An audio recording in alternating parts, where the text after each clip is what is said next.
Hi friends, ఈరోజు మనం దమ్మపద పద్యం 89 యొక్క అర్థం తెలుసుకుందాం.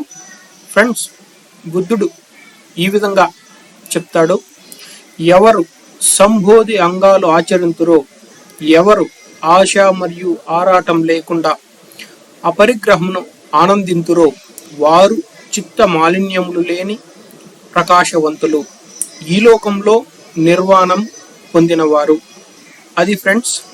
ఇంకా సూచనాప్రాయంగా ఈ సంబోధి అంగాల గురించి మనం తెలుసుకుందాం. సంబోధి అంటే 7 అంగాలు ఫ్రెండ్స్. అందులో మొదటిది సతి, అంటే మైండ్ఫుల్నెస్.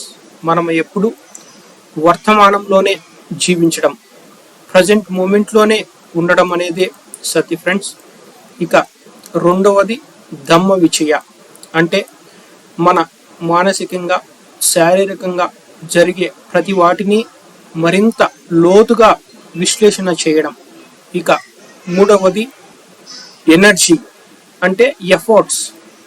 మనం ఎప్పుడు ఉన్నది ఉన్నట్లు గమనిస్తూ మనం జీవితంలో జరిగే ఏ సన్నివేశాల్లో కానీ రియాక్ట్ కాకుండా అవసరమైన విధంగా రెస్పాన్స్ అందిస్తూ ఉండడం, ఉన్నది ఉన్నట్టుగా గమనించడమే మనము చేయవలసినటువంటి గొప్ప ఎఫర్ట్స్.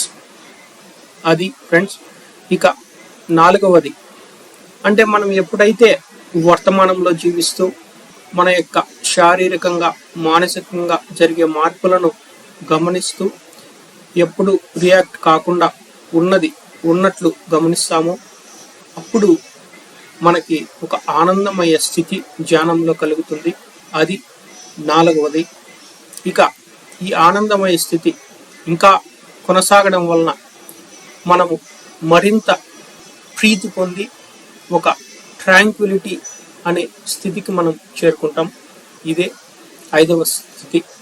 ఇంకా మనము ధ్యానంలో ముందుకు పోతే ఇంకా ట్రాంక్విలిటీ నుండి ఒక సమాధి స్థితి మనం పొందుతాము.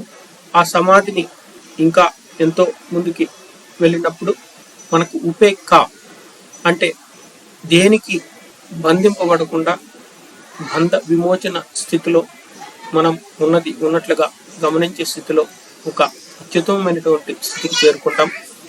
ఇది 7 అంగాలు ఫ్రెండ్స్. ఇది జస్ట్ ఒక సూచనప్రాయంగా చెప్పడం. మరొక స్టోరీతో మళ్ళీ కలుసుకుందాం. అంతవరకు సెలవు. నమస్కారం. Thank you.